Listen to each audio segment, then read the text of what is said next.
Di acara pesta peresmian kantor baru suami, ibu mertua dan keluarganya dengan kejam menghina keluargaku. Ngapain kalian ada di sini? Penampilan kalian itu malu-maluin. Semua tamu di sini orang elit. Cepat pergi atau kemiskinan kalian akan menghancurkan acara ini.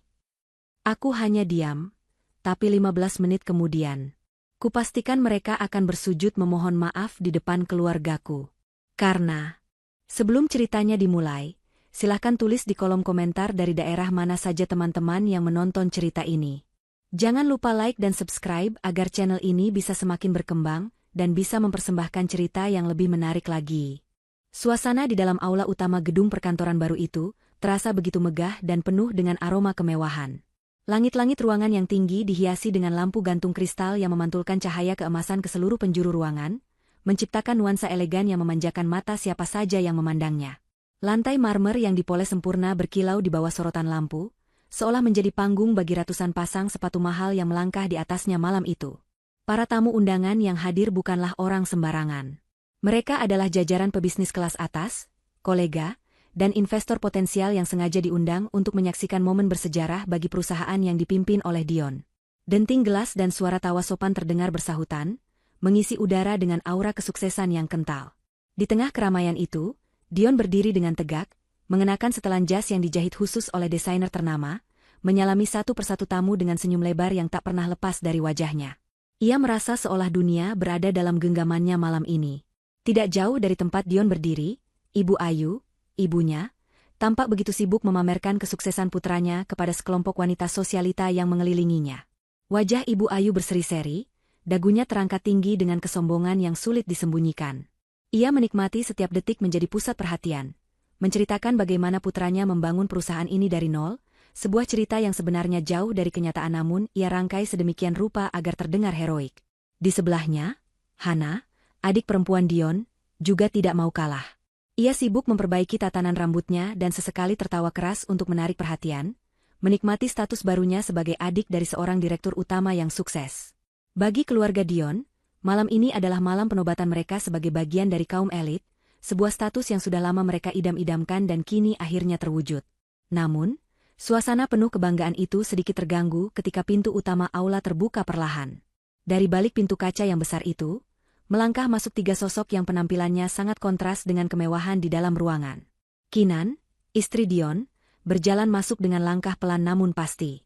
Ia mengenakan gamis sederhana yang sopan dengan jilbab yang menutup dada, tanpa perhiasan mencolok yang menghiasi tubuhnya. Di samping kanan dan kirinya, berjalan kedua orang tuanya, Pak Rahmat dan Ibu Rania. Mereka berdua tampil sangat bersahaja. Pak Rahmat mengenakan kemeja batik lama yang warnanya sudah sedikit memudar karena sering dicuci, sementara Ibu Rania mengenakan setelan sederhana dengan tas tangan tua yang kulitnya sudah mulai mengelupas di beberapa bagian.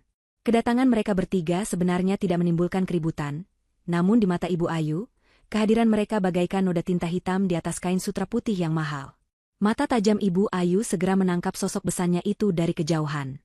Senyum yang tadi merekah lebar di wajahnya seketika lenyap, digantikan oleh ekspresi kaget yang bercampur dengan rasa jijik dan malu yang luar biasa. Ia segera berbisik kasar kepada Hana, menyuruh putrinya itu untuk ikut dengannya. Tanpa membuang waktu, Ibu Ayu dan Hana bergegas membelah kerumunan tamu, berjalan cepat setengah berlari menuju pintu masuk untuk mencegat Kinan dan orang tuanya sebelum mereka sempat melangkah lebih jauh ke dalam ruangan pesta. Jantung Ibu Ayu berdegup kencang karena amarah, ia tidak bisa membiarkan citra elit yang sudah susah payah ia bangun malam ini hancur begitu saja, hanya karena kehadiran besannya yang terlihat seperti orang kampung. Begitu sampai di hadapan Kinan, Ibu Ayu langsung merentangkan tangannya, menghalangi jalan mereka dengan kasar. Napasnya memburu, matanya melotot tajam menatap Pak Rahmat dan Ibu Rania dari ujung kepala hingga ujung kaki dengan tatapan merendahkan. Tanpa basa-basi atau salam pembuka, kata-kata pedas langsung meluncur dari mulutnya. Ibu Ayu bertanya dengan nada tinggi yang tertahan, menanyakan apa tujuan mereka datang ke tempat semewah ini. Ia menegaskan bahwa acara ini adalah acara resmi untuk kalangan terbatas, bukan acara kumpul keluarga atau arisan kampung. Suaranya penuh penekanan, menyiratkan bahwa kehadiran mereka adalah sebuah kesalahan fatal yang tidak seharusnya terjadi. Kinan yang mendengar sambutan dingin itu mencoba tetap tenang. Ia tersenyum tipis dan menjawab dengan lembut bahwa mereka datang untuk memenuhi undangan dan memberikan selamat kepada Dion atas peresmian kantor barunya. Kinan menjelaskan bahwa Pak Rahmat dan Ibu Rania sengaja datang jauh-jauh, karena ingin melihat menantu mereka sukses. Namun, alasan tulus itu justru semakin menyulut emosi Ibu Ayu. Ia tertawa sinis, sebuah tawa yang terdengar sangat meremehkan. Bagi Ibu Ayu, ucapan selamat dari orang miskin tidak ada harganya. Ia justru merasa bahwa kehadiran mereka dengan pakaian lusuh itu adalah sebuah penghinaan terhadap kesuksesan putranya. Hana yang berdiri di samping ibunya ikut memanaskan suasana. Dengan gaya angkuh, ia mengomentari penampilan Pak Rahmat yang menurutnya sangat tidak pantas. Hana berbisik cukup keras hingga terdengar oleh beberapa pelayan yang lewat, mengatakan bahwa bau keringat atau bau matahari dari orang tua itu bisa mengganggu kenyamanan tamu-tamu VIP yang hadir. Ia bahkan menutup hidungnya dengan gerakan yang dibuat-buat, seolah-olah mencium bau busuk yang menyengat. Perlakuan itu tentu saja sangat menyakitkan bagi Kinan. Namun ia melihat ayahnya, Pak Rahmat, hanya diam dan menunduk, tidak ingin memperpanjang masalah. Ibu Rania menggenggam erat lengan suaminya, mencoba memberikan kekuatan agar tetap sabar menghadapi besan mereka yang memang terkenal bermulut tajam. Di kejauhan, Dion sebenarnya melihat keributan kecil yang terjadi di dekat pintu masuk. Ia melihat istri dan mertuanya sedang dihadang oleh ibunya. Namun, alih-alih datang untuk melerai atau menyambut mertuanya dengan hormat, Dion justru memalingkan wajahnya. Ia pura-pura sibuk berbicara dengan seorang tamu asing, tertawa lepas seolah tidak terjadi apa-apa. Dalam hati Dion, ia juga merasa malu. Ia setuju dengan ibunya bahwa penampilan mertuanya sangat tidak bona fide dan bisa merusak citra dirinya sebagai pengusaha muda yang sukses. Ia takut jika para investor tahu bahwa ia memiliki mertua yang terlihat seperti orang susah, mereka akan ragu untuk menanamkan modal. Bagi Dion, citra dan uang adalah segalanya saat ini, dan keluarga istrinya hanyalah beban masa lalu yang harus disembunyikan rapat-rapat. Ibu Ayu yang melihat Dion tidak bereaksi semakin merasa di atas angin. Ia merasa mendapat dukungan diam-diam dari putranya untuk mengusir para pengganggu ini. Dengan suara yang semakin lantang, Ibu Ayu kembali menghina. Ia mengatakan bahwa tempat ini terlalu berkelas untuk orang-orang seperti mereka. Ia menuduh bahwa kedatangan mereka pasti hanya untuk menumpang makan atau lebih parah lagi, untuk meminta uang kepada Dion. Ibu Ayu mengingatkan Kinan bahwa Dion sudah bekerja keras untuk mencapai titik ini, dan ia tidak akan membiarkan kemiskinan keluarga Kinan menyeret putranya kembali ke bawah. Kalimat-kalimat itu meluncur tajam, menusuk hati siapapun yang mendengarnya. Namun Ibu Ayu tidak peduli.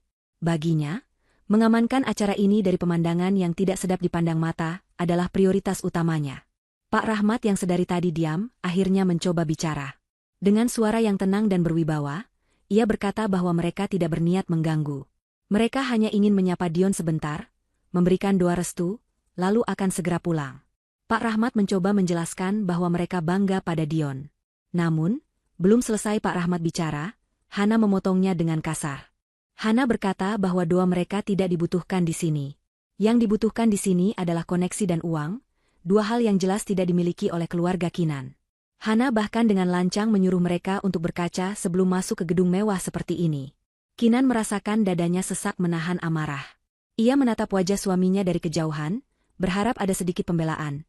Namun Dion tetap asyik dengan dunianya sendiri, seolah Kinan dan orang tuanya tidak kasat mata. Pengabaian dari Dion itulah yang paling menyakitkan bagi Kinan. Jika mertua dan iparnya jahat, itu mungkin masih bisa ia maklumi.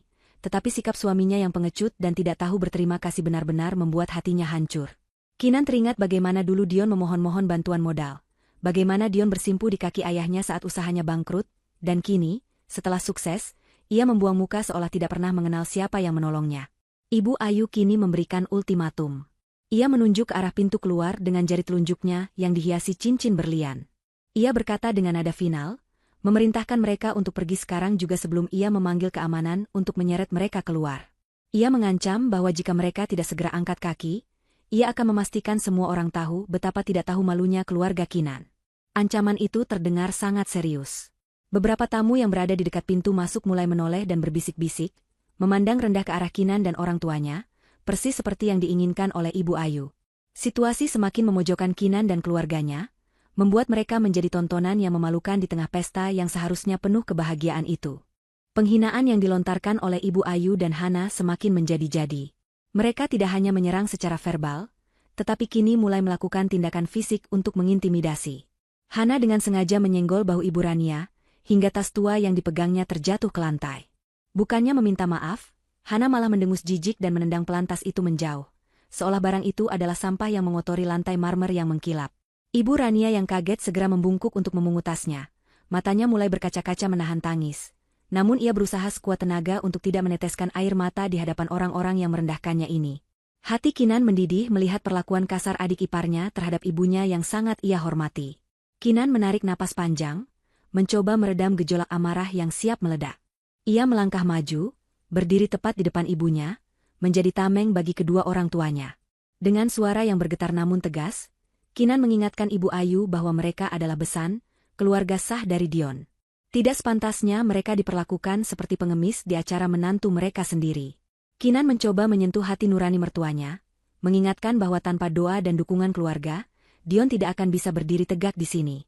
Namun, kata-kata bijak Kinan justru dianggap sebagai lelucon oleh Ibu Ayu dan Hana. Mereka berdua tertawa terbahak-bahak, tawa yang terdengar sangat sumbang dan menyakitkan telinga. Ibu Ayu kemudian melambaikan tangannya memanggil kepala keamanan yang berjaga tidak jauh dari sana. Seorang pria berbadan tegap dengan seragam lengkap segera datang menghampiri.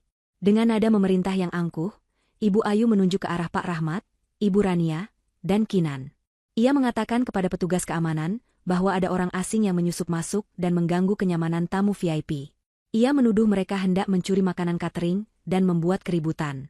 Tuduhan keji itu membuat Pak Rahmat terhenyak.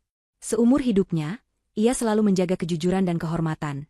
Namun hari ini, di hadapan banyak orang, ia dituduh sebagai pencuri oleh besannya sendiri. Petugas keamanan itu tampak ragu sejenak melihat penampilan Pak Rahmat yang tenang dan berwibawa meski berpakaian sederhana, namun bentakan Ibu Ayu membuatnya tidak punya pilihan lain. Petugas itu mulai melangkah mendekat, meminta dengan tegas agar keluarga Kinan segera meninggalkan area gedung. Pak Rahmat, yang tidak ingin melihat putrinya semakin tertekan dan tidak ingin merusak acara menantunya lebih jauh, memegang tangan Kinan. Dengan suara lirih, ia mengajak Kinan dan ibunya untuk pulang saja. Pak Rahmat berkata bahwa mungkin memang mereka tidak pantas berada di sini, dan ia tidak ingin kehadiran mereka menjadi masalah bagi rumah tangga Kinan nantinya. Sikap mengalah ayahnya ini justru menjadi titik balik bagi Kinan. Kinan menahan tangan ayahnya yang hendak beranjak pergi. Ia menatap wajah ayahnya yang penuh guratan kesabaran, lalu beralih menatap wajah ibunya yang sembab. Cukup sudah. Selama ini ia diam. Ia mengalah, ia menyembunyikan identitas aslinya demi menjaga harga diri suaminya, demi membiarkan Dion merasa menjadi laki-laki yang hebat. Tapi hari ini, Dion dan keluarganya telah melanggar batas yang tidak bisa dimaafkan. Mereka telah menghina orang tua Kinan, orang yang sebenarnya memberi mereka makan dan kemewahan yang mereka nikmati saat ini. Kesabaran Kinan telah habis, terbakar hangus oleh api penghinaan yang mereka nyalakan sendiri. Kinan melepaskan genggaman tangan ayahnya perlahan, lalu berbalik menghadap Ibu Ayu dan Hana sepenuhnya. Postur tubuhnya berubah. Jika tadi ia terlihat menunduk dan sopan, kini ia berdiri tegak dengan dagu terangkat. Aura yang terpancar dari dirinya bukan lagi aura seorang menantu yang patuh, melainkan aura seorang pemimpin yang biasa memegang kendali. Tatapan matanya tajam dan dingin, menusuk langsung ke manik mata Ibu Ayu. Kinan berkata dengan suara yang tidak terlalu keras, namun terdengar jelas dan penuh penekanan, menyuruh petugas keamanan itu untuk berhenti di tempatnya jika masih ingin memiliki pekerjaan besok pagi. Petugas itu terkejut dengan nada bicara Kinan yang penuh otoritas, dan seketika menghentikan langkahnya. Dion yang menyadari situasi mulai tidak terkendali akhirnya berjalan mendekat. Wajahnya merah pada menahan malu, bukan karena perlakuan ibunya, tapi karena Kinan dianggapnya membuat drama. Dengan suara berbisik yang penuh amarah, Dion mencengkeram lengan Kinan dan menyisihkannya sedikit menjauh. Ia memarahi Kinan, bertanya apa yang sedang ia lakukan. Dion menyalahkan Kinan yang tidak tahu tempat dan waktu, membawa orang tuanya yang memalukan ke acara elit seperti ini. Dion mendesis, menyuruh Kinan untuk segera membawa orang tuanya pergi lewat pintu belakang, agar tidak dilihat oleh investor utama yang sebentar lagi akan datang. Ia berkata bahwa ia tidak mau karirnya hancur gara-gara kelakuan kampungan keluarga Kinan. Kinan menepis tangan Dion dengan kasar. Ia menatap suaminya itu dengan tatapan asing, seolah ia sedang melihat orang yang tidak pernah ia kenal sebelumnya. Kinan tertawa kecil, tawa yang kering dan hampa. Ia bertanya kepada Dion, apakah Dion lupa siapa yang membiayai semua ini? Apakah Dion lupa dari mana asal uang yang ia pakai untuk menyewa gedung, membeli jas mahal itu, dan mendirikan perusahaan ini? Dion terdiam sejenak, wajahnya pucat pasi, namun kesombongannya masih menutupi akal sehatnya. Ia menganggap Kinan hanya menggertak. Dion yakin bahwa uang itu adalah hasil pinjaman yang ia dapatkan berkat, kejeniusan, proposal bisnisnya, bukan dari mertuanya yang terlihat miskin itu. Kinan kemudian beralih menatap Ibu Ayu, Hana, dan Dion bergantian. Ia mengangkat pergelangan tangannya, melihat jam tangan sederhananya. Ia berkata bahwa ia akan memberikan mereka kesempatan terakhir. Kinan memberi waktu 15 menit. 15 menit bagi mereka untuk sadar, 15 menit bagi mereka untuk meminta maaf dengan tulus, dan 15 menit bagi mereka untuk bersujud di kaki Pak Rahmat memohon ampun atas penghinaan yang baru saja mereka lakukan. Jika dalam 15 menit itu tidak terjadi, maka Kinan bersumpah akan mengambil kembali semua yang sebenarnya adalah miliknya, dan meninggalkan mereka tanpa sehelai benang pun. Mendengar ancaman itu, Ibu Ayu justru tertawa paling keras. Ia memegangi perutnya, merasa ancaman Kinan adalah lelucon paling lucu yang pernah ia dengar. Hana ikut mencibir, mengatakan bahwa Kinan pasti sudah gila, karena kebanyakan bergaul dengan orang miskin. Dion hanya menggelengkan kepala, menatap Kinan dengan tatapan kasihan seolah istrinya sedang sakit jiwa. Dion berkata agar Kinan berhenti berhayal dan segera pergi. Ia tidak percaya sedikitpun bahwa wanita sederhana yang selama ini ia nikahi memiliki kuasa untuk menghancurkannya. Bagi mereka, Kinan hanyalah wanita lemah yang tidak punya apa-apa selain keberuntungan bisa menikah dengan Dion. Kinan tidak membalas tawa mereka. Ia hanya mengangguk pelan, seolah sudah menduga reaksi bodoh itu. Ia mengeluarkan ponsel dari saku gamisnya, mengetik sebuah pesan singkat kepada seseorang. Pesan itu hanya berisi satu kalimat kode yang sudah disepakati sebelumnya. Setelah pesan terkirim, Kinan memasukkan kembali ponselnya dan melipat kedua tangannya di dada. Ia berdiri diam di samping ayahnya, wajahnya tenang namun mematikan. Waktu terus berjalan, jarum jam bergerak tanpa ampun. Para tamu undangan mulai kembali fokus pada pesta, mengira keributan kecil itu sudah selesai dan keluarga miskin itu akan segera diusir. Mereka tidak tahu bahwa hitung mundur kehancuran keluarga Dion baru saja dimulai, dan badai yang sesungguhnya akan segera datang meluluh lantakan kesombongan mereka hingga rata dengan tanah. 15 menit itu akan menjadi 15 menit terpanjang dan paling menakutkan dalam hidup Dion dan keluarganya. 5 menit pertama dari batas waktu 15 menit yang diberikan Kinan telah berlalu dengan lambat dan menyiksa bagi siapapun yang peka terhadap ketegangan di udara. Namun bagi keluarga Dion, 5 menit itu hanyalah perpanjangan dari kesombongan mereka. Mereka kembali tertawa-tawa, berusaha mencairkan suasana pesta yang sempat beku akibat keributan kecil di dekat pintu masuk tadi. Ibu Ayu kembali sibuk menyapa para kolega sosialitanya, seolah-olah pengusiran kasar yang baru saja ia lakukan adalah hal lumrah yang pantas dilakukan oleh nyonya besar pemilik pesta. Ia bahkan dengan sengaja mengeraskan suaranya saat berbicara, menyindir tentang bagaimana menjaga kualitas lingkungan pergaulan dari benalu-benalu yang tidak tahu diri. Hana, setali 3 uang dengan ibunya, sibuk mengambil swafoto dengan latar belakang dekorasi mewah, sesekali melirik sinis ke arah Kinan yang masih berdiri mematung di dekat pintu keluar bersama kedua orang tuanya. Hana merasa aneh, mengapa kakak iparnya itu tidak segera pergi dan menangis seperti biasanya? Mengapa mereka masih berdiri di sana dengan wajah tenang yang justru membuat nyali Hana sedikit menciut tanpa alasan yang jelas? Dion, yang berusaha terlihat profesional di depan para mitranya, sesekali mencuri pandang ke arah jam tangannya dengan gelisah. Ia merasa terganggu dengan kehadiran istri dan mertuanya yang masih bertahan di sana. Dalam benak Dion, Kinan sedang melakukan aksi protes diam yang memalukan. Ia berencana, begitu tamu VVIP yang ditunggu-tunggu datang dan masuk ke ruangan VIP, ia akan menyuruh satpam menyeret paksa Kinan keluar lewat pintu samping. Ia tidak peduli jika harus menggunakan kekerasan fisik, asalkan pemandangan, kotor, itu segera lenyap dari pandangannya. Dion merapikan jasnya berulang kali, memastikan setiap inci penampilannya sempurna. Malam ini adalah malam terpenting dalam karirnya. Kabarnya, investor utama yang selama ini hanya berhubungan lewat perwakilan hukum akan datang meninjau langsung. Dion tahu, jika ia berhasil mengambil hati sang investor, kucuran dana segar akan kembali mengalir dan statusnya sebagai pengusaha muda sukses akan semakin tak tergoyahkan. Tiba-tiba, dengungan percakapan di dalam ruangan mereda. Suara musik latar yang elegan seolah tenggelam oleh suara deru mesin mobil-mobil mewah yang berhenti tepat di depan lobi utama gedung. Cahaya lampu sorot dari luar menembus dinding kaca, menandakan kedatangan rombongan yang sangat penting. Para tamu undangan yang tadinya tersebar di berbagai sudut ruangan kini secara naluriah bergerak merapat ke arah karpet merah yang membentang dari pintu masuk hingga ke panggung utama, membentuk lorong manusia yang siap menyambut sang raja. Dion dan Ibu Ayu bertukar pandang penuh semangat. Ini saatnya. Jantung Dion berdegup kencang. Ia memberi isyarat pada ibunya dan Hana untuk berdiri di sampingnya, membentuk barisan penyambut yang sempurna. Senyum palsu terbaik mereka pasang selebar mungkin. Pintu kaca lobi terbuka lebar. 2 orang pengawal berbadan tegap dengan setelan jas hitam rapi melangkah masuk terlebih dahulu, membuka jalan dengan sikap tegas namun sopan.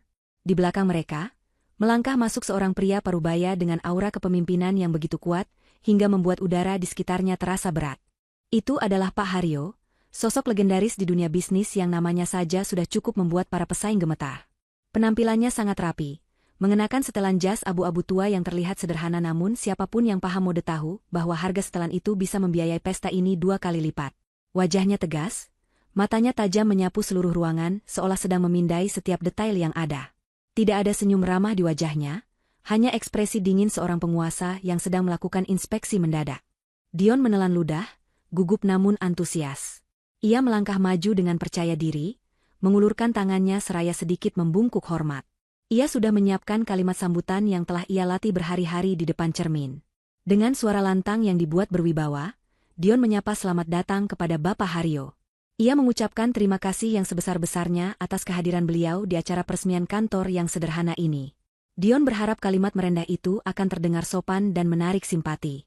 Ibu Ayu di sebelahnya juga ikut mengangguk-angguk antusias seperti boneka pajangan, siap menyambar kesempatan untuk memperkenalkan diri sebagai ibu dari direktur hebat ini. Namun, apa yang terjadi selanjutnya membuat senyum di wajah Dion membeku seketika. Tangan Dion yang terulur menggantung di udara, tidak disambut sama sekali. Pak Haryo bahkan tidak melirik ke arah Dion sedikitpun. Pria itu berjalan lurus melewati Dion, seolah-olah Dion hanyalah sebatang tiang tak bernyawa atau pelayan yang sedang membuka pintu. Angin yang tercipta dari langkah tegas Pak Haryo menerpa wajah Dion yang kini memucat karena malu. Bukan hanya Dion, Ibu Ayu dan Hana yang sudah siap dengan senyum manis mereka juga diabaikan total.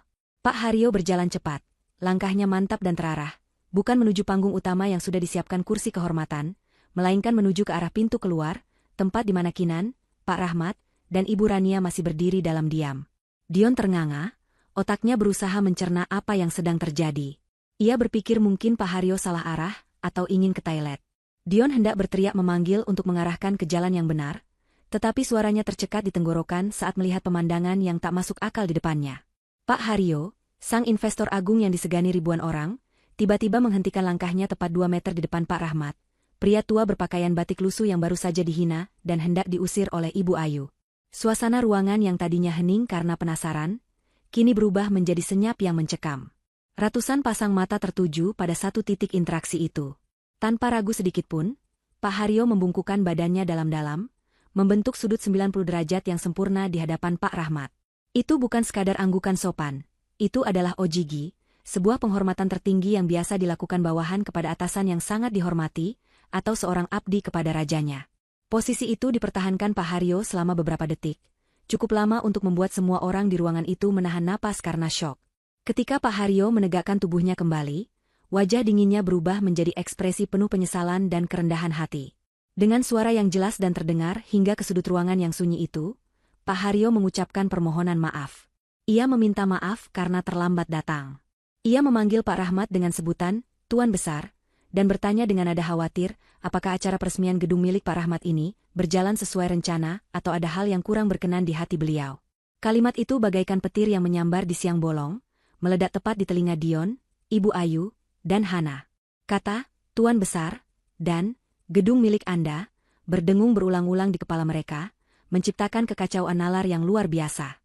Bagaimana mungkin? Bagaimana mungkin orang tua kampung yang baunya dikeluhkan Hana tadi dipanggil Tuan Besar oleh orang sekaya Pak Haryo? Dunia seakan berputar terbalik bagi keluarga Dion saat itu juga. Kinan yang berdiri di samping ayahnya hanya menatap datar pemandangan itu. Ia tidak terkejut, tidak juga tersenyum bangga. Ekspresinya dingin, seolah ini adalah rutinitas biasa. Pak Rahmat, dengan gaya santainya yang khas, hanya menepuk pelan bahu Pak Haryo, memintanya untuk tidak berlebihan. Pak Rahmat berkata bahwa ia hanya mampir sebentar untuk melihat-lihat. Namun sayangnya sambutan yang ia terima agak unik malam ini. Sindiran halus dalam nada bicara Pak Rahmat membuat Pak Haryo mengerutkan kening, matanya yang tajam langsung berkilat marah, menoleh ke arah Dion dan keluarganya yang kini berdiri kaku seperti patung lilin yang hampir meleleh. Sinyal bahaya telah dinyalakan, dan sasaran tembaknya sudah jelas. Keheningan yang melanda ruangan itu terasa begitu berat, seolah oksigen tiba-tiba disedot habis. Wajah Dion yang tadinya penuh percaya diri kini berubah menjadi selembar kertas putih, pucat pasi tanpa aliran darah. Matanya melotot, berpindah-pindah dari wajah Pak Haryo ke wajah mertuanya yang sederhana itu. Otaknya menolak untuk percaya. Ini pasti salah paham, pikirnya panik. Ini pasti lelucon atau prank yang sedang dimainkan oleh Pak Haryo. Mana mungkin mertuanya yang selama ini hanya petani kampung dan tinggal di rumah sederhana adalah Tuan Besar?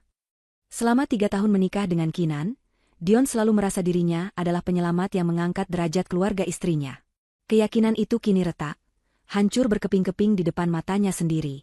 Ibu Ayu, yang kesombongannya sudah mendarah daging, adalah orang pertama yang bereaksi dari guncangan itu, namun reaksinya adalah penyangkalan yang bodoh. Dengan langkah tergopoh-gopoh, ia menyeruak mendekati Pak Haryo. Suaranya melengking tinggi, memecah keheningan dengan nada histeris yang memalukan. Ibu Ayu berteriak bahwa Pak Haryo pasti salah orang. Ia menunjuk wajah Pak Rahmat dengan jari telunjuknya yang gemetar, mengatakan bahwa orang ini hanyalah besannya yang miskin, orang kampung yang tidak tahu apa-apa soal bisnis. Ibu Ayu bersikeras bahwa Pak Haryo pasti tertipu oleh penampilan, atau mungkin matanya rabun. Ia bahkan berani menyentuh lengan jas mahal Pak Haryo, berusaha menarik perhatian investor itu kembali kepada putranya, Dion, yang menurutnya adalah bintang sesungguhnya malam ini. Reaksi Pak Haryo terhadap sentuhan Ibu Ayu sangat cepat dan brutal. Ia menepis tangan wanita itu dengan kasar, seolah baru saja disentuh oleh sesuatu yang najis. Tatapan matanya yang tadi hormat kepada Pak Rahmat, kini berubah menjadi nyalang penuh amarah saat menatap Ibu Ayu.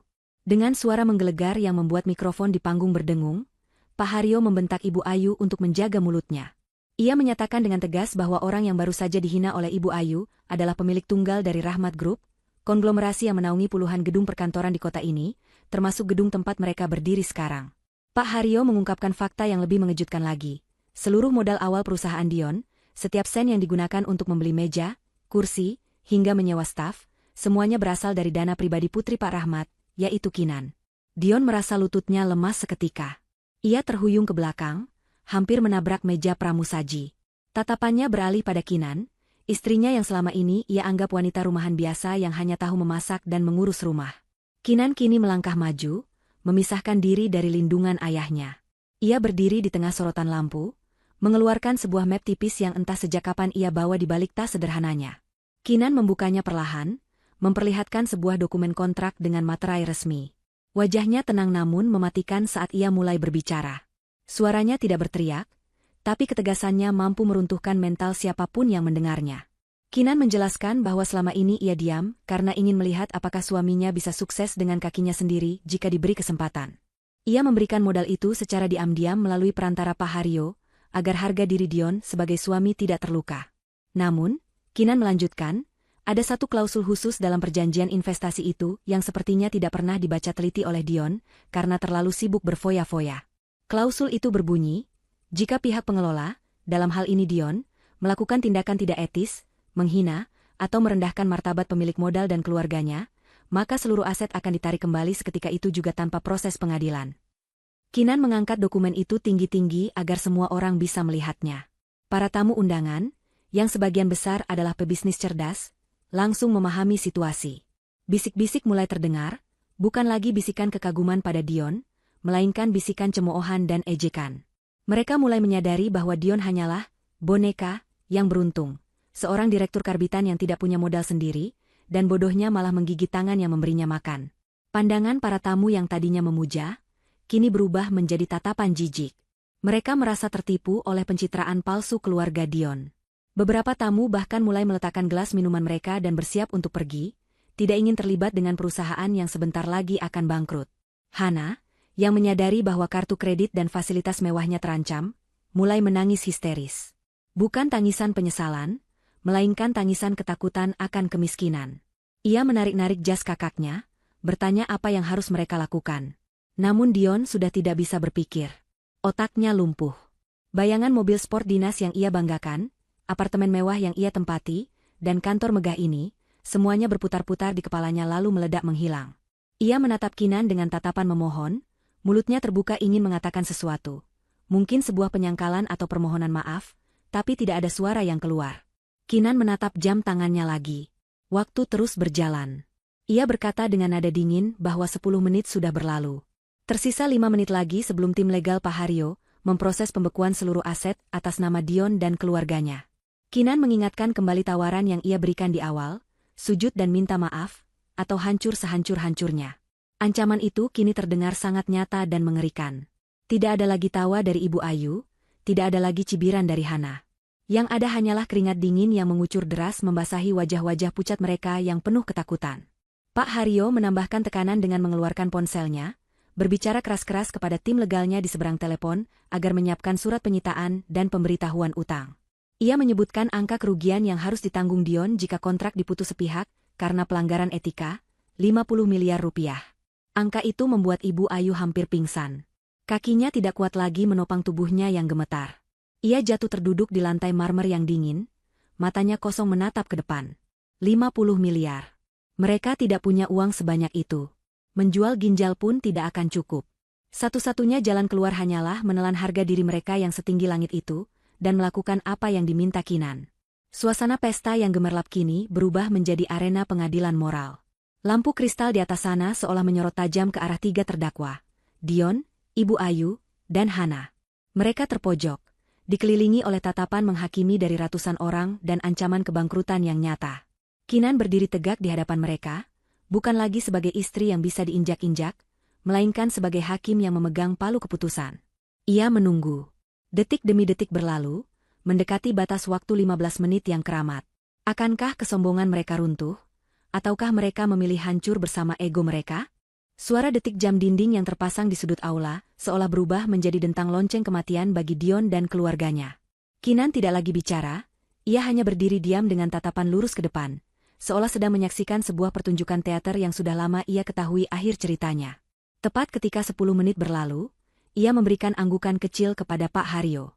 Isyarat itu begitu halus, namun dampaknya bagaikan gelombang kejut yang menghantam fondasi kehidupan Dion. Pak Haryo segera mengangkat tangannya, memberikan sinyal kepada staf teknis gedung yang berada di ruang kendali. Dalam hitungan detik, lampu-lampu kristal megah yang menerangi ruangan itu berkedip sekali, lalu mati total. Ruangan menjadi gelap gulita sesaat, memicu jeritan kaget dari beberapa tamu wanita. Namun, kegelapan itu tidak berlangsung lama. Lampu darurat berwarna oranye redup menyala, menggantikan kemewahan cahaya emas yang tadi memanjakan mata. Suasana pesta yang glamor seketika berubah menjadi suram dan mencekam, persis seperti suasana di dalam bunker perlindungan. Musik orkestra yang elegan berhenti mendadak, digantikan oleh suara dengungan mesin pendingin ruangan yang mulai dimatikan secara sentral. Pendingin ruangan mati, sirkulasi udara terhenti, dan hawa panas mulai merayap masuk, membuat keringat dingin yang membasahi dahi Dion, Ibu Ayu, dan Hana semakin terasa lengket dan menjijikan. Belum sempat mereka mencerna apa yang terjadi dengan listrik gedung, suara notifikasi ponsel terdengar bersahutan dari saku jas Dion dan tas tangan Hana. Bukan satu atau dua notifikasi, melainkan rentetan bunyi, ping, yang tak henti-henti. Dengan tangan gemetar, Dion merogoh ponselnya. Layar ponsel itu menyala terang di tengah keremangan, menampilkan deretan pesan dari pihak bank. Kartu kredit platinum, blokir permanen, aset rekening giro perusahaan, pembekuan sementara atas perintah pengadilan, mobil dinas Ferrari, akses kunci digital dicabut. Dion menatap layar itu dengan mata nanar, napasnya tercekat di tenggorokan. Ia mencoba menekan tombol unlock pada aplikasi kunci mobil pintarnya untuk memastikan, namun layar hanya menampilkan tanda silang merah besar dengan tulisan, akses ditolak, aset disita. Di luar gedung, terdengar suara alarm mobil yang meraung-raung. Itu adalah mobil sport kebanggaan Dion yang terparkir di posisi VVIP. Sistem keamanan mobil itu telah diambil alih oleh server pusat milik perusahaan Kinan, mengunci roda dan mematikan mesin secara permanen sampai mobil derek datang untuk mengangkutnya. Suara alarm itu terdengar seperti ejekan yang nyaring, memberitahu seluruh dunia bahwa, mainan, Dion sudah diambil kembali oleh pemilik aslinya. Hana yang panik segera mengecek saldo rekening di ponselnya, dan jeritan tertahan keluar dari mulutnya saat melihat angka 0 besar tertera di sana. Fasilitas kartu tambahan yang selama ini ia gunakan untuk belanja tas dan sepatu mahal telah diputus total. Dunianya yang penuh gaya hidup hedonisme runtuh dalam sekejap mata. Para tamu undangan, orang-orang elit, yang tadi begitu dipuja oleh Ibu Ayu, kini mulai bereaksi. Mereka bukanlah orang bodoh. Matinya lampu utama dan kepanikan yang terpancar jelas dari wajah tuan rumah, adalah tanda yang sangat buruk dalam dunia bisnis. Bisik-bisik yang tadinya pelan kini berubah menjadi suara dengungan lebah yang marah. Mereka menyadari bahwa mereka sedang berada di acara yang diselenggarakan oleh seorang penipu. Satu persatu, para tamu mulai membalikkan badan. Mereka tidak berpamitan, tidak ada jabat tangan hangat. Mereka hanya berjalan pergi dengan wajah masam, merasa waktu berharga mereka terbuang percuma untuk menghadiri acara orang yang ternyata bangkrut dan bermasalah. Kinan melihat pergerakan para tamu itu dengan tenang. Ia berkata dengan suara yang cukup keras untuk didengar oleh Dion di tengah keheningan, memberitahu bahwa fasilitas gedung sudah dicabut karena Dion tidak lagi berstatus sebagai penyewa yang sah. Kinan menambahkan bahwa catering makanan mewah yang belum sempat dicicipi itu juga akan segera ditarik kembali oleh vendor, karena pembayaran termin terakhir yang seharusnya ditransfer otomatis oleh sistem perusahaan, baru saja dibatalkan. Jadi, pesta ini resmi bubar. Tidak ada makanan, tidak ada musik, tidak ada pendingin ruangan, dan tidak ada kehormatan. Yang tersisa hanyalah gedung kosong dan utang yang menumpuk setinggi langit. Ibu Ayu menatap sekeliling dengan pandangan kosong. Sahabat-sahabat sosialitanya yang tadi memuji-muji dirinya, kini terlihat berbisik-bisik sambil menunjuk ke arahnya dengan tatapan mencemooh. Ia mendengar salah satu dari mereka berkata dengan nada sinis tentang betapa memalukannya kelakuan keluarga Dion yang ternyata hanya kaya karena mertua, tapi malah menghina orang yang memberi modal. Kalimat itu menampar harga diri Ibu Ayu lebih keras daripada tamparan fisik. Ia yang selama ini membangun citra sebagai nyonya besar yang terhormat, kini telanjang bulat di hadapan publik, aibnya terbongkar tanpa sisa. Rasa malu yang luar biasa merayap naik dari ujung kaki hingga ke ubun-ubun, membuatnya merasa ingin tanah membelah dan menelannya saat itu juga. Winda maju selangkah lagi, mempersempit jarak antara dirinya dan keluarga suaminya yang kini terpojok seperti tikus yang tertangkap basah. Ia mengingatkan kembali dengan nada dingin, bahwa waktu mereka tinggal 5 menit lagi. 5 menit sebelum surat resmi tuntutan ganti rugi sebesar 50 miliar rupiah dicetak dan diserahkan ke pengadilan niaga. 5 menit sebelum Dion resmi menyandang status sebagai tersangka penggelapan dana dan pelanggaran kontrak. Kinan bertanya sekali lagi, apakah harga diri mereka yang setinggi langit itu sepadan dengan penjara dan kemiskinan seumur hidup? Pertanyaan itu menggantung di udara, berat dan mencekik, memaksa mereka untuk menghadapi realitas pahit yang mereka ciptakan sendiri. Tekanan mental yang begitu hebat, akhirnya menghancurkan pertahanan psikologis keluarga Dion. Di bawah ancaman kemiskinan dan penjara, topeng, keluarga harmonis dan sukses, yang selama ini mereka pakai retak dan pecah berkeping-keping. Dan seperti sifat dasar manusia yang egois saat terdesak, mereka tidak melakukan introspeksi diri, melainkan mulai mencari kambing hitam untuk disalahkan. Dion adalah yang pertama meledak. Ia berbalik badan dengan kasar menghadap ibunya, Ibu Ayu.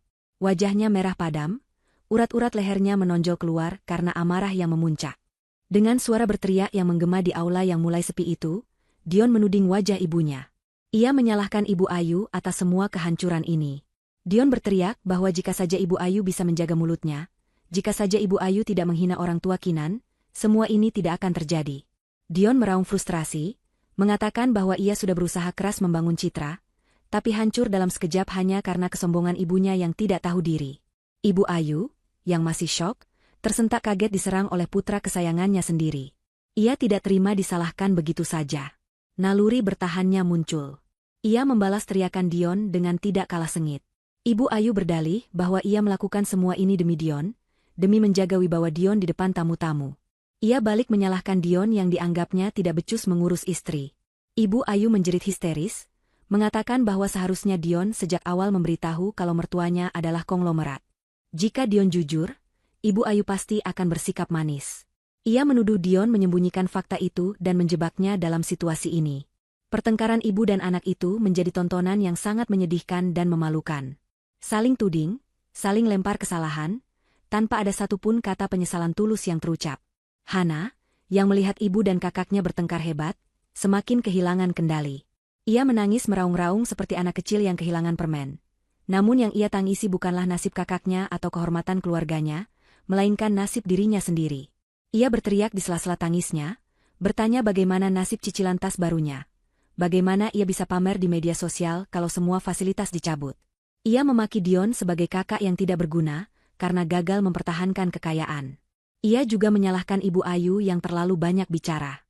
Dalam kepanikan itu, sifat asli Hana yang manja dan parasit terlihat jelas. Ia tidak peduli pada siapapun kecuali kenyamanan hidupnya sendiri. Melihat kekacauan keluarganya yang semakin tidak terkendali, dan menyadari bahwa waktu terus berjalan mendekati batas akhir, akal licik Dion mulai bekerja.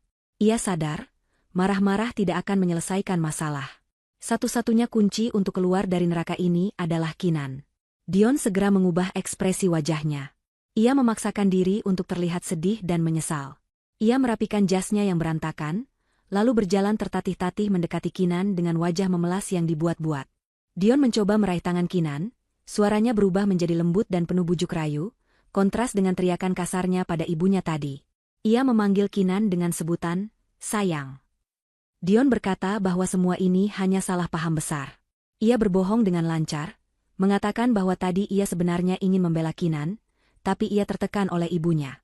Ia mencoba memposisikan dirinya sebagai korban juga, korban dari dominasi ibunya. Dion berbisik, meminta Kinan untuk tidak tega padanya.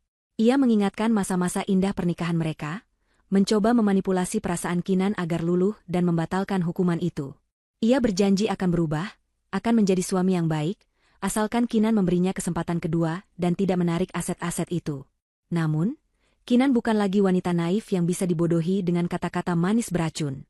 Ketika jari Dion hampir menyentuh kulit tangannya, Kinan mundur selangkah dengan gerakan cepat, menatap Dion dengan tatapan jijik yang tak terbendung.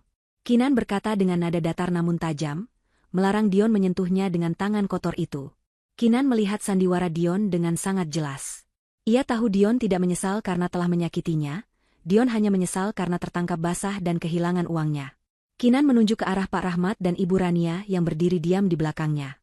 Kinan berkata bahwa permintaan maaf Dion salah alamat. Bukan kepada Kinan ia harus memohon, melainkan kepada dua orang tua yang baru saja diinjak-injak harga dirinya. Kinan menegaskan kembali, waktu tinggal 2 menit. Tidak ada negosiasi, tidak ada rayuan gombal, dan tidak ada drama, suami tersakiti. Pilihan Dion hanya 2, tetap berdiri dengan ego yang tinggi lalu membusuk di penjara karena utang, atau meruntuhkan kesombongan itu hingga rata dengan tanah dan bersujud memohon ampun. Kinan menekan tombol di ponselnya, menunjukkan layar hitung mundur digital yang angkanya terus berkurang dengan cepat. Dion terdiam, wajahnya pucat pasi melihat angka di layar ponsel Kinan. Pukul 1.59, pukul 1.58. Ia menoleh ke arah ibunya dan adiknya yang kini sudah berhenti bertengkar, dan menatapnya dengan ketakutan yang sama. Mereka sadar, Kinan tidak main-main. Ancaman itu nyata. Bayangan jeruji besi dan hidup gelandangan menari-nari di pelupuk mata mereka. Keringat dingin mengucur deras. Keangkuhan yang selama ini menjadi baju zirah mereka perlahan meleleh, digantikan oleh insting purba untuk bertahan hidup. Dion menatap lantai marmer di bawah kakinya, lalu menatap sepatu butut Pak Rahmat. Jarak antara kepalanya dan kaki mertuanya itu terasa begitu jauh. Namun ia tahu, ia harus menempuhnya jika ingin selamat. Atmosfer ruangan terasa berat, seolah gravitasi menekan tubuh mereka untuk segera jatuh berlutut. Momen penentuan itu akhirnya tiba. Angka di layar ponsel Kinan terus bergulir mundur, tanpa belas kasihan, seperti vonis yang tak terelakkan. Pukul 00.30, pukul 00.29. Bunyi detik yang hening namun memekakan telinga memenuhi rongga dada Dion, memacu detak jantungnya hingga terasa sakit. Ruangan aula yang luas itu kini senyap total. Para petugas keamanan, yang sebelumnya diperintah Ibu Ayu untuk mengusir keluarga Kinan, kini berdiri mengelilingi keluarga Dion dalam formasi setengah lingkaran, seolah memblokir setiap jalan keluar. Mereka berdiri tegap dengan tangan di belakang punggung, menunggu satu perintah saja dari Pak Haryo untuk menyeret siapapun yang membangkang. Wajah-wajah mereka datar, kontras dengan wajah Dion yang banjir keringat dingin. Pak Rahmat berdiri diam, tatapannya teduh namun berwibawa, tidak menunjukkan tanda-tanda menikmati penderitaan ini, namun juga tidak berniat menghentikannya. Ia tahu, ini adalah pelajaran yang harus ditelan pahit-pahit oleh orang-orang yang lupa daratan. Ibu Rania di sebelahnya meremas ujung bajunya, matanya berkaca-kaca melihat betapa putrinya, Kinan, kini berdiri begitu gagah membela kehormatan keluarga. 10 detik, ucap Kinan dingin. Suaranya memecah kebisuan, tajam bagai sembilu. Dion gemetar hebat. Ia menatap ibunya, Ibu Ayu, yang masih membatu dengan mulut ternganga. Tidak ada waktu lagi untuk berdebat. Dengan kasar, Dion menarik lengan ibunya. Bu, cepat sujud. Kita nggak punya pilihan, desis Dion panik. Ibu Ayu mencoba menahan diri, harga dirinya memberontak, lututnya terasa kaku sekeras batu. Bagaimana mungkin ia, seorang sosialita terpandang, harus bersujud di kaki besan kampung ini? Tapi bayangan penjara dan hidup melarat lebih mengerikan daripada rasa malu. 5. Hana sudah lebih dulu ambruk. Gadis manja itu tidak kuat menahan tekanan. Kakinya lemas, dan ia jatuh berlutut di lantai marmer yang dingin, tangisnya pecah tak tertahankan. Ia menundukkan kepalanya dalam-dalam, bukan karena hormat, tapi karena takut menatap mata tajam Kinan. 3. Dion, dengan sisa tenaga terakhirnya, menekan bahu ibunya kuat-kuat hingga tubuh wanita parubaya itu terhuyung ke bawah. Lakukan, Bu. Atau aku mati di penjara, teriak Dion frustrasi. Dan tepat di detik terakhir, pemandangan yang tak terbayangkan itu terjadi. Dion menjatuhkan dirinya dengan keras, lututnya menghantam lantai dengan bunyi duk yang ngilu. Di sebelahnya, Ibu Ayu, dengan air mata kemarahan dan kehinaan yang bercampur aduk, akhirnya menyerah. Tubuhnya meluruh, lututnya menyentuh lantai, dan kepalanya perlahan menunduk hingga dahinya hampir menyentuh ujung sepatu kulit Pak Rahmat yang berdebu. Ratusan lampu kilat kamera wartawan, yang entah sejak kapan diizinkan masuk oleh tim Pak Haryo, menyala serentak. Cahaya flash itu menyilaukan, mengabadikan momen kehancuran total martabat keluarga Dion.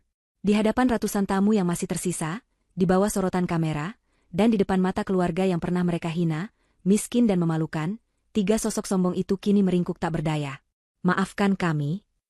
Suara Dion parau, terdengar seperti cicit tikus yang terjepit. "Tolong jangan tarik investasinya. Ampuni kami, Pak Rahmat, Bu Rania, Kinan." Ibu Ayu ikut meratap. Suaranya gemetar menahan isak tangis yang menyesakkan dada. "Saya salah, saya hilaf, tolong kasihani anak saya." Kinan menatap mereka dari atas. Tidak ada rasa puas yang berlebihan, hanya rasa lega karena keadilan akhirnya ditegakkan. Ia membiarkan mereka dalam posisi itu selama 1 menit penuh, membiarkan rasa malu meresap hingga ke tulang sumsum mereka, menjadi memori yang tak akan pernah mereka lupakan seumur hidup. Pak Rahmat menghela napas panjang. Ia melangkah mundur sedikit, menghindari tangan Dion yang mencoba meraih celananya. Dengan suara berat khas seorang ayah yang kecewa namun bijaksana, ia berkata, "Bangunlah. Tidak perlu bersujud pada manusia." Dion mendongak, matanya berbinar penuh harap. "Bapak memaafkan kami? Investasinya amankan, Pak?" Pak Rahmat menatap Dion lurus-lurus. "Saya memaafkan kalian sebagai sesama manusia. Tuhan yang mengajarkan saya untuk tidak menyimpan dendam." Ia berhenti sejenak, membuat Dion hampir tersenyum lega. Namun kalimat berikutnya menghapus senyum itu seketika. "Tapi," lanjut Pak Rahmat tegas, "sebagai seorang pebisnis, saya punya prinsip. Saya tidak pernah memelihara benalu yang menggerogoti pohon inangnya. Maaf diterima, tapi keputusan bisnis anak saya adalah mutlak." Jawaban Pak Rahmat bagaikan palu godam yang menghantam harapan terakhir Dion. Maaf diterima, tapi hukuman tetap berjalan. Wajah Dion kembali pucat, lebih pucat dari sebelumnya. Ia baru saja menggadaikan harga dirinya untuk sujud, tapi ternyata itu tidak cukup untuk membeli kembali kekayaannya. "Berdiri," perintah Kinan singkat. Dion, Ibu Ayu, dan Hana tertatih-tatih berdiri. Kaki mereka gemetar, riasan wajah Ibu Ayu dan Hana luntur berantakan karena air mata, membuat mereka terlihat menyedihkan, jauh dari kesan glamor yang mereka pamerkan di awal pesta. Kinan menoleh pada kepala keamanan. "Pak, tolong antar tamu-tamu tak diundang ini keluar. Pastikan mereka tidak membawa apapun yang bukan milik mereka. Aset kantor, kunci mobil, bahkan ponsel dinas, semua harus ditinggal di sini." "Siap, Bu Kinan," jawab kepala keamanan dengan tegas. Ia memberi kode pada anak buahnya. 4 orang satpam bertubuh kekar maju mendekat. Mereka tidak lagi sopan. Mereka memegang lengan Dion dan Ibu Ayu dengan cengkeraman kuat, persis seperti cara seorang kriminal ditangkap. "Tunggu. Ini tidak adil. Saya masih suaminya," teriak Dion meronta, tapi tenaganya kalah jauh dibandingkan satpam terlatih itu. "Mantan suami, sebentar lagi," koreksi Kinan dingin tanpa menoleh. Proses pengusiran itu menjadi tontonan publik yang memalukan. Mereka digiring melintasi aula panjang itu. Setiap langkah diiringi tatapan mencemooh dari para tamu. "Oh, jadi ini aslinya," bisik seorang tamu wanita sambil menutup mulutnya menahan tawa. Tadi sombongnya selangit, ternyata cuma numpang hidup. Saat melewati pintu utama, Hana mencoba mempertahankan tas branded yang ia cangklong erat-erat. "Ini punyaku. Ini hadiah ulang tahun," jeritnya histeris saat satpam mencoba mengambilnya. Kinan berjalan mendekat, menatap tas itu sekilas lalu tersenyum miring. "Ambil saja," kata Kinan pada satpam itu. Hana tersenyum menang sesaat. "Tapi," lanjut Kinan, "asal kamu tahu, Han, itu tas KW super. Dion membelinya di pasar gelap dengan uang kas kecil kantor yang dia gelapkan. Silakan bawa sampah itu kalau mau." Wajah Hana merah padam karena malu. Beberapa tamu di dekat situ tertawa kecil mendengar fakta itu. Hana melempar tas itu ke lantai dengan kesal, merasa tertipu mentah-mentah oleh kakaknya sendiri. Pintu kaca lobi terbuka. Angin malam yang dingin langsung menerpa wajah mereka. Tidak ada mobil mewah yang menunggu di valet parking. Mobil Ferrari merah kebanggaan Dion sudah dinaikkan ke atas truk derek di depan mata kepala mereka sendiri. Satpam mendorong mereka pelan hingga keluar dari area lobi, melewati batas pagar gedung. Dilarang masuk kembali ke area properti Rahmat Group tanpa izin tertulis, ucap kepala satpam tegas, lalu memerintahkan gerbang besi otomatis ditutup perlahan di depan hidung mereka. Dion, Ibu Ayu, dan Hana berdiri termangu di pinggir trotoar yang sepi dan agak gelap. Jas mahal Dion kusut, gaun Ibu Ayu kotor di bagian lutut bekas bersujud, dan Hana tanpa alas kaki karena hak sepatunya patah saat diseret tadi. Mereka berdiri di sana, di pinggir jalan raya, sementara mobil-mobil tamu undangan mulai keluar satu persatu melewati mereka. Tidak ada yang berhenti untuk memberi tumpangan. Justru kaca-kaca mobil tertutup rapat, menyembunyikan wajah-wajah yang menertawakan mereka dari balik kaca film yang gelap. Hana merogoh sakunya, ingin memesan taksi online, tapi ia baru sadar ponselnya mati kehabisan baterai dan saldo e-walletnya nol. Dion mengecek sakunya, dompetnya tertinggal di jas yang disita. Ibu Ayu hanya bisa menangis sesenggukan di pinggir selokan. Malam itu, keluarga yang 1 jam lalu merasa sebagai raja dunia, kini harus berjalan kaki mencari kendaraan umum, diiringi tatapan heran para pedagang kaki lima di seberang jalan. Kesombongan mereka telah dibayar lunas dengan kehinaan yang sempurna. 1 bulan telah berlalu sejak malam kelabu yang menghancurkan seluruh sendi kehidupan Dion dan keluarganya.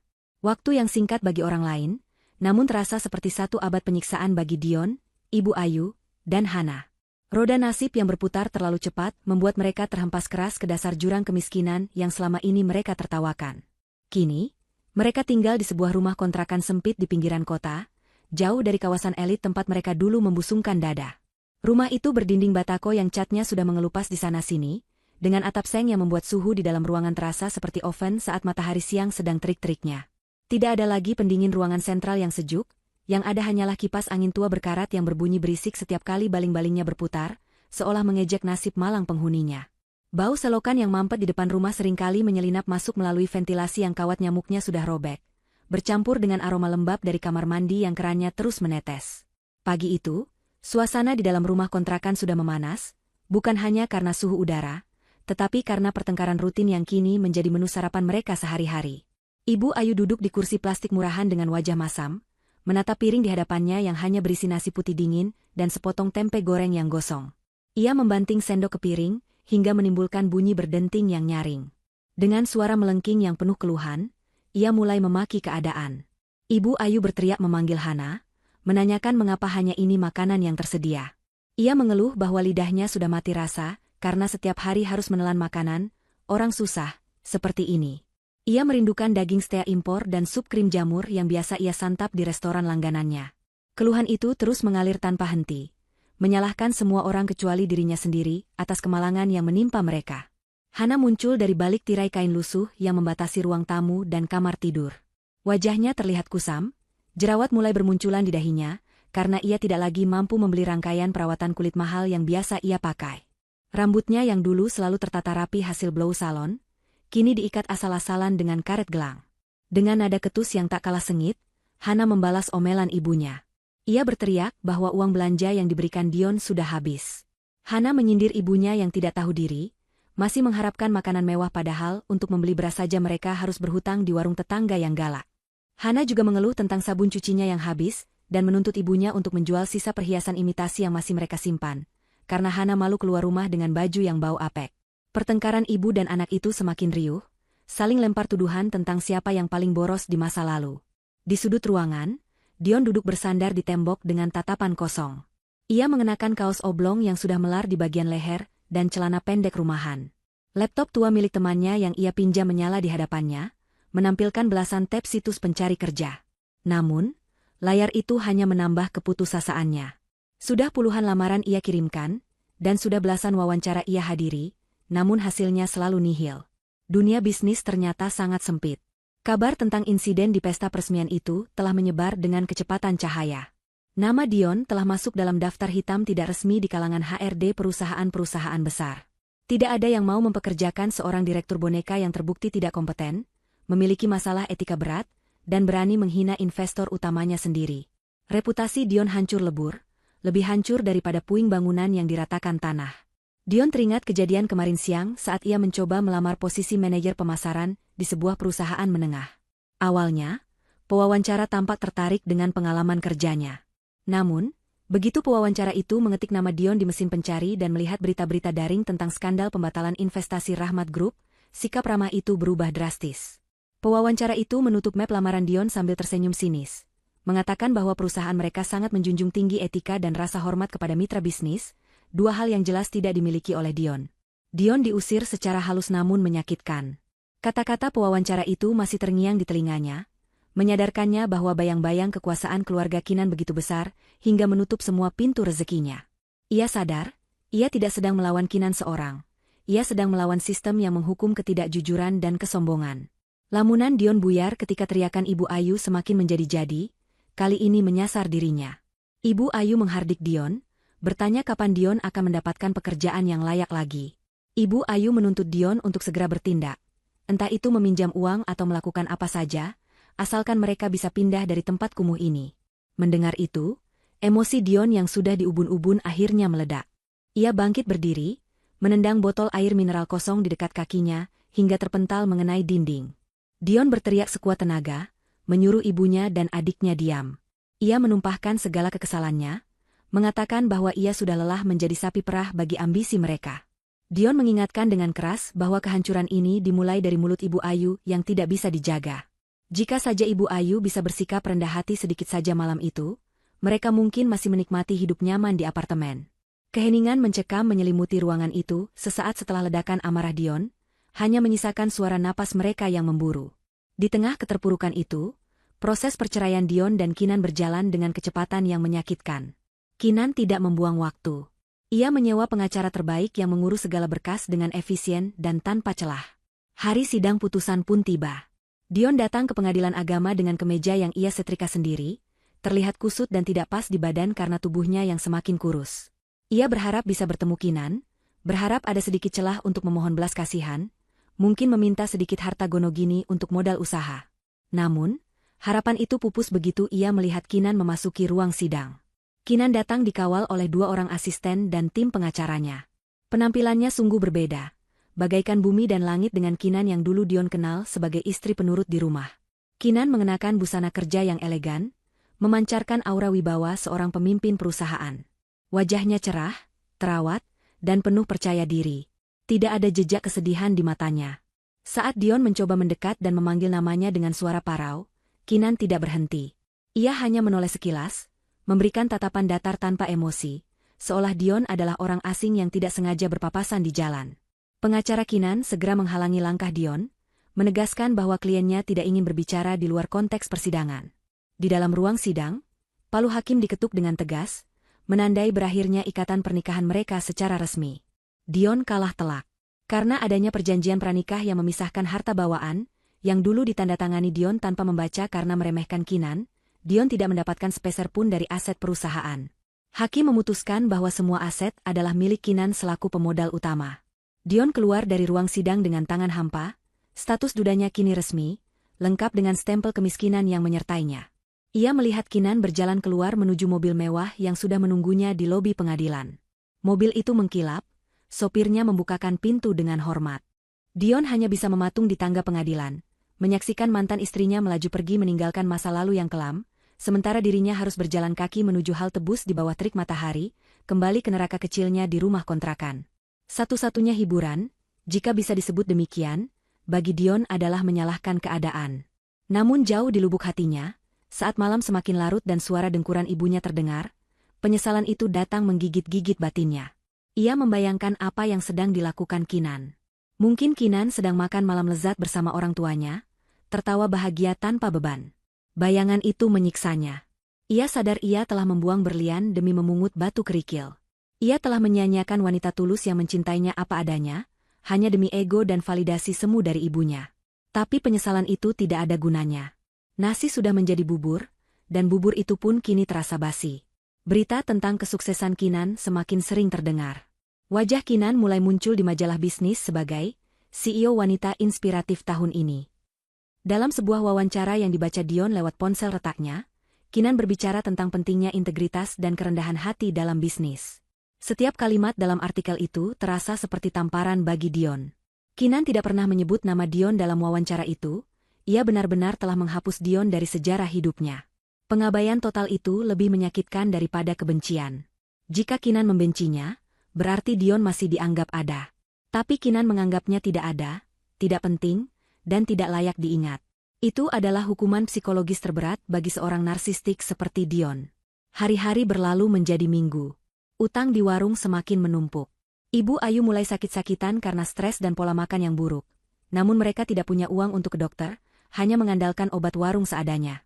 Hana mulai bekerja serabutan sebagai penjaga toko baju di pasar dengan gaji kecil.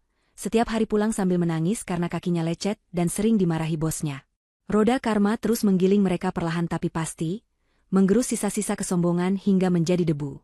Mereka sedang menjalani pendidikan kehidupan yang sesungguhnya, pelajaran yang seharusnya mereka pahami sejak dulu, bahwa di atas langit masih ada langit, dan siapa yang menabur angin, pasti akan menuai badai. 6 bulan telah berlalu. Kota metropolitan itu terus berdenyut dengan kesibukannya, tidak peduli pada nasib orang-orang yang terpinggirkan.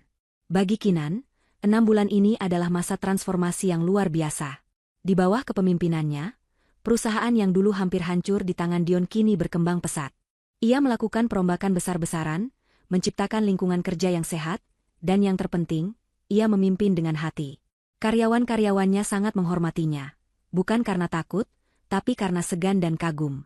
Kinan sering mengadakan kegiatan sosial, menyisihkan keuntungan perusahaan untuk membantu mereka yang membutuhkan, sebuah wujud syukur atas rezeki yang kembali lancar. Sore itu, Kinan baru saja selesai menghadiri acara amal di sebuah panti asuhan di pinggiran kota. Hatinya terasa penuh dan hangat melihat senyum anak-anak panti yang menerima bantuan. Ia duduk di kursi belakang mobil sedan mewahnya, menyandarkan kepala sejenak untuk melepas lelah. Sopir pribadinya mengemudikan mobil dengan halus membelah kemacetan sore hari.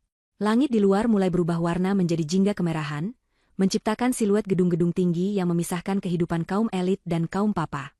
Kinan meminta sopirnya untuk mengambil jalan tikus guna menghindari kemacetan parah di jalan utama, sebuah keputusan kecil yang akhirnya membawanya pada pertemuan tak terduga. Mobil berbelok memasuki kawasan pasar tradisional yang ramai dan agak semrawut.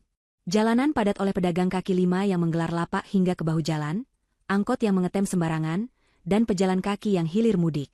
Sopir Kinan melaju perlahan, sangat hati-hati agar tidak menyenggol siapapun. Kinan melihat keluar jendela, mengamati denyut kehidupan rakyat kecil dengan tatapan empati. Tiba-tiba, matanya menangkap sebuah keributan kecil di dekat gerobak penjual sayur di pinggir jalan, tepat di sebelah kiri mobilnya yang sedang berhenti karena antrean lampu merah di persimpangan. Suara teriakan seorang wanita terdengar familiar, melengking tinggi mengatasi kebisingan pasar. Kinan menyipitkan matanya, mencoba mengenali sosok wanita parubaya yang mengenakan daster lusuh yang warnanya sudah pudar dan rambut acak-acakan itu.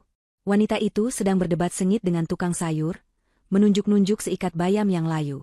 Jantung Kinan berdesir saat ia mengenali wajah itu. Itu adalah Ibu Ayu. Namun, Ibu Ayu yang ini jauh berbeda dengan yang ia ingat. Wajahnya terlihat jauh lebih tua, keriput di sekitar matanya semakin dalam, dan tubuhnya terlihat kurus kering. Tidak ada lagi riasan tebal, tidak ada lagi perhiasan emas yang menjuntai. Dasar tukang tipu. Ini kembaliannya kurang 500 rupiah. Kamu mau korupsi ya? Teriak Ibu Ayu dengan suara serak, ngotot mempermasalahkan uang receh yang nilainya bahkan tidak cukup untuk membeli permen.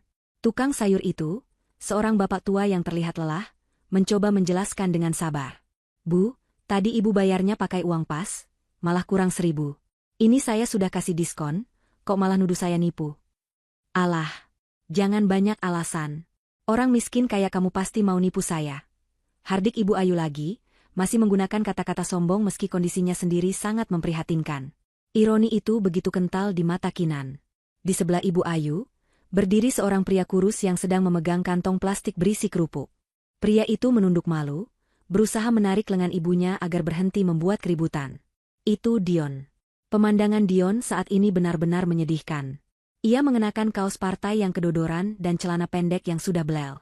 Wajahnya kusam, matanya cekung dengan lingkaran hitam di bawahnya. Tidak ada lagi sisa-sisa ketampanan atau kegagahan seorang mantan direktur. Ia terlihat seperti orang yang sudah kalah telak oleh kehidupan, hampa tanpa harapan. Sopir Kinan hendak membunyikan klakson agar kerumunan yang menonton pertengkaran itu minggir. Tapi Kinan mengangkat tangan, memberi isyarat untuk jangan membunyikan klakson. Ia ingin melihat momen ini. Ia ingin melihat bagaimana karma bekerja dengan caranya yang sempurna. Perlahan, kaca jendela mobil di kursi belakang tempat Kinan duduk turun secara otomatis. Suara desingan halus kaca jendela itu tidak terdengar di tengah keributan, namun gerakan itu menarik perhatian Dion yang sedang menoleh ke arah jalan. Mata Dion bertemu dengan mata Kinan. Waktu seolah berhenti berputar. Dion ternganga, kantong kerupuk di tangannya hampir terlepas. Ia melihat Kinan duduk di sana, di dalam mobil mewah yang sejuk dan wangi, mengenakan pakaian yang indah, menatapnya dengan ekspresi yang sulit diartikan. Bukan kebencian, bukan juga kemarahan. Tatapan Kinan adalah tatapan seseorang yang melihat orang asing yang malang. Tatapan yang penuh dengan jarak. Jarak status, jarak nasib, dan jarak hati yang sudah terbentang ribuan kilometer jauhnya. Dion menyenggol ibunya dengan panik. Bu, lihat. Bisiknya gemetar. Ibu Ayu berhenti memaki tukang sayur dan menoleh mengikuti arah pandang Dion. Mulutnya yang tadi terbuka lebar untuk berteriak, kini terkunci rapat. Matanya melotot melihat Kinan. Ia mengenali mobil itu, ia mengenali kemewahan yang membalut Kinan. Ingatan tentang masa lalu, tentang pesta-pesta, tentang penghinaan yang ia lontarkan, semua berputar di kepalanya seperti film rusak. Rasa malu yang amat sangat menghantam dadanya. Ia yang dulu menghina Kinan miskin, kini bertengkar di pinggir jalan demi uang 500 rupiah di depan mata Kinan. Ibu Ayu secara refleks mencoba merapikan rambutnya yang berantakan, sebuah gerakan naluriah yang sia-sia untuk menutupi kehinaannya. Kinan tidak berkata apa-apa. Ia tidak turun dari mobil untuk menyapa, tidak juga melemparkan uang sebagai sedekah yang akan merendahkan mereka lebih jauh. Kinan hanya memberikan sebuah senyuman tipis. Senyuman itu bukan senyuman mengejek, melainkan senyuman perpisahan. Senyuman yang mengatakan, aku sudah bahagia, dan kalian mendapatkan apa yang kalian pilih. Lampu lalu lintas berubah menjadi hijau. Mobil Kinan perlahan mulai bergerak maju. Kinan tunggu. Seru Dion lemah, mencoba melangkah maju satu langkah, seolah ingin mengejar, tapi kakinya terasa berat. Ia sadar ia tidak punya hak lagi. Bahkan untuk memanggil nama itu pun rasanya lidahnya terbakar. Ibu Ayu hanya bisa menatap nanar mobil hitam mengkilap itu menjauh, membawa serta kehidupan impian yang dulu ia sia-siakan karena keserakahan. Ia melihat bayangan dirinya sendiri di kaca spion motor yang parkir di dekatnya. Tua, jelek, miskin, dan sendirian. Air mata penyesalan menetes di pipinya yang kotor, tapi kali ini tidak ada yang peduli.